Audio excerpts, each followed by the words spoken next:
자, 들으셨겠지만 심각한 상황인데요. 정철진 경제평론가와 함께 알아보겠습니다. 안녕하세요. 네, 안녕하십니까. 자, 숫자는 저희 비전문가들은 들어도 잘 들리질 않아요. 근데 대단히 심각하죠. 지금 어떻습니까? 그렇습니다. 뭐 되게 긴장감 있게 오늘 많은 분들이 기다렸을 겁니다. 예. 왜냐하면 5월 1일에 예. 4월에 이제 수출 예. 무역 수지에 대한 부분들이 나오게 되는데요. 결론부터 말씀드리면 99개월 만에 예. 우리가 적자 전환했다. 마지막 적자가 언제였냐면 2012년 1월이었습니다. 그때 유럽 재정위기라고 그래서 스페인의 국채가 뭐 10% 되고 막 진짜 위기였을 때 우리가 적자였고 예. 무려 99개월 동안 흑자를 유지해 왔는데 바로 올 3월에 이 흑자 행진이 깨졌고 그럼 얼만큼 예. 적자냐?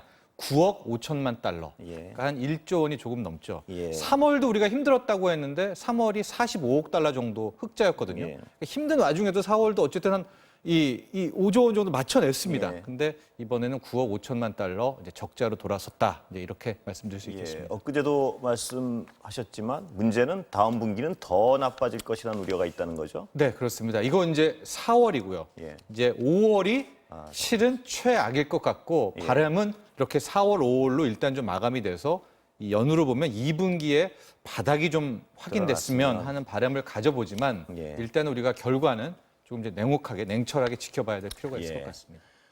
전반적으로 뭐 엄청나게 어려운 건 다 사실인데 그래도 수출이 늘어난 부분도 있다고요. 네, 뭐 우리 주력군들은 실은 다 힘들었어요. 예. 반도체도 일단 마이너스 15%, 예. 자동차, 화학 종류 다 힘들었는데 예. 앞서 산업부에서 이제 조금 긍정적인 부분을 이야기한 것이 그 중에서 몇 개 섹터에서는 좀 플러스가 크게 나오는 예. 곳들이 있었는데 어딘가요? 그것이 역시 K 방역, 예. 방역 한류 쪽이었었고 이제 언택트 홈코노미라고 해서 요즘 막 예. 온라인 교육 이게 예. 우리뿐만이 아니라 예.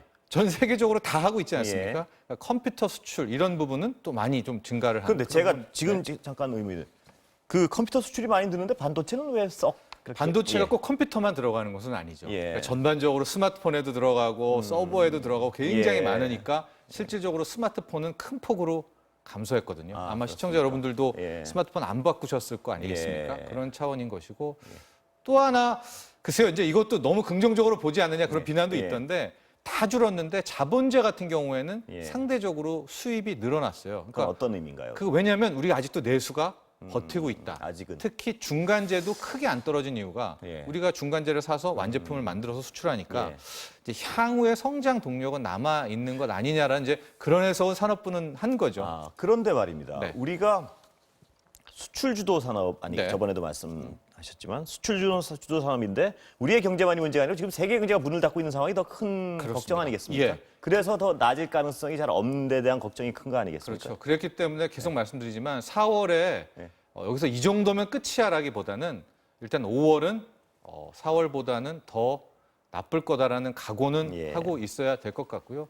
참고로 또 얘기하겠지만 미국 같은 경우가 지금 1분기에 발표된 것이 뭐 마이너스 4.8% 예. 경제 성장률인데 지금 2분기 전망치는 경우에 따라 다르지만 마이너스 30%, 마이너스 40%를 전망한 예. 것도 있거든요. 그렇기 예. 때문에 우리가 5월까지, 길게는 6월까지는 예. 좀 더 이렇게 무역이 힘들겠구나라는 것은 각오를 하고 있어야 될 것 같습니다. 그 말씀하신 거 관련해서 파월 연준 의장이요. 네. 전례 없는 속도로 떨어질 것이다. 뭐 이건 뭐 그렇죠. 왜냐하면 이제 연준 의장 같으면 이제 속속 거의 실시간 통계치를 예. 받아볼 것 아니겠습니까? 그러니까 이 2분기에 대한 각오해라라는 것이 최악의 상황을 각오해야 되는 상황이 그렇습니다. 하고 지금도 이미 거의 최악으로 오고 있는 것 같아요. 그렇기 때문에 뭐 흔히 말하는 지금 바닥이고 지하로 들어간다 뭐 이런 가능성도 우려도 그렇죠. 나오고 아직 바닥을 확인 못했다라고 예. 하는 것이 더 예. 적합한 표현일 것 같고요. 예. 연준 의장 말 잘 들어보면 이제 5월 8일 날 예. 미국의 실업률도 또 발표가 되는데 예.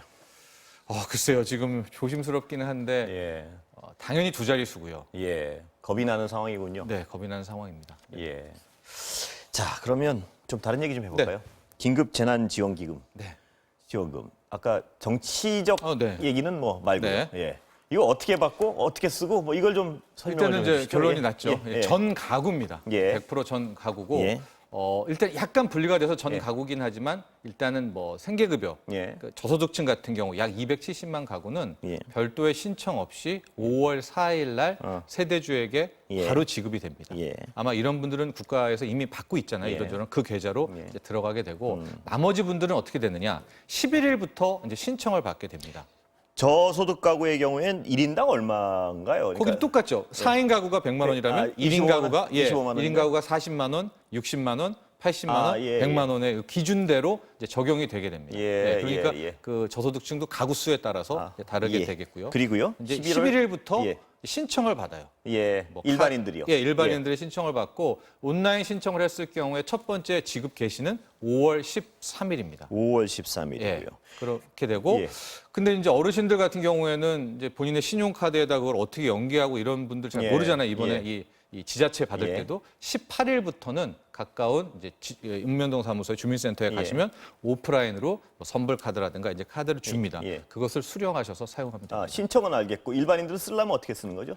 일단은 사용처가 좀 제한이 예. 되어 있습니다. 예. 이것도 이미 나간 이 지자체 예. 이 지원금과 비슷한데 예. 월 매출 10억 원 이상, 예. 뭐 대형 뭐 백화점이라든가 예. 이런 것들은 안 되고 유흥업소 또 안 되는 것이고요. 예. 하고 앞서 말한 것처럼 저소득층은 현금 지급이지만 예. 나머지 가구는 이 쿠폰, 바우처입니다. 예. 그래서 사용을 해야 되는데 여기에서도 두 가지 정도를 좀 알아야 예. 두셔야 될 게 중앙정부에서 준 것이기 때문에 사용처가 전국이라고 생각할 수가 아닌가요? 아니라 예. 이것은 자신의 거주지가 있는 광역단체, 가격 지역으로 돼 그럼 있습니다. 서울은 서울에서만 사용해야 된다는 그렇습니다. 말씀이시죠? 제주도에서 안 돼요. 그러니까 기존에 받았던 예. 이 지자체의 재난지원금과 유사하다고 보면 될 것 같고 예. 사용 기한은 일단은 8월 31일까지 모두 소진하는 것으로 일단 목표는 바우처 형태도 있고 신용카드 형태도 그렇죠. 신용카드에다가 예. 거기에다가 요번에 뭐 100만 원이든 80만 예. 원이든 수령을 하게 되면 예.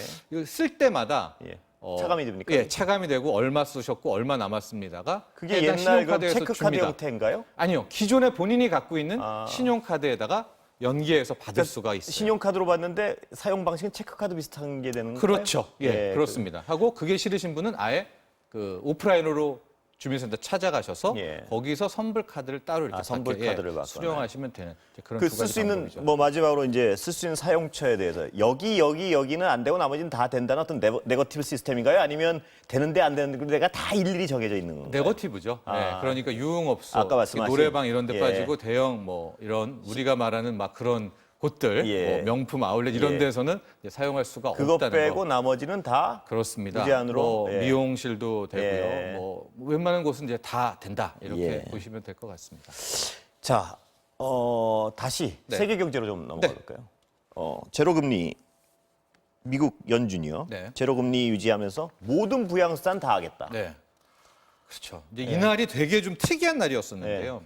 네. 약간 좀 정치적으로 좀 재밌게 설명해 예. 드리면 이날 1분기 경제 성장률이 나왔어요, 예. 미국에. 근데 마이너스 4.8%였었고 정말 이제 각종 지표, 경제 지표가 속속 예. 나오는데 최악이었거든요. 예. 근데 바로 이날 트럼프 대통령이 이제 등장을 합니다. 예. 그게 바로 앞서 얘기했던 람데시비르를 예. 가지고 예. 그 임상실험의 성과를 얘기하니까 주가가 급락해야 될 상황에 오히려 예. 폭등을 하는. 예. 그러니까 이제 트럼프 특유의 주가 부양책을 쓰게 된 예. 거고요. 바로 이날 또 뭐가 나왔냐? 이 제롬 파월 연준의장이 나와서 예.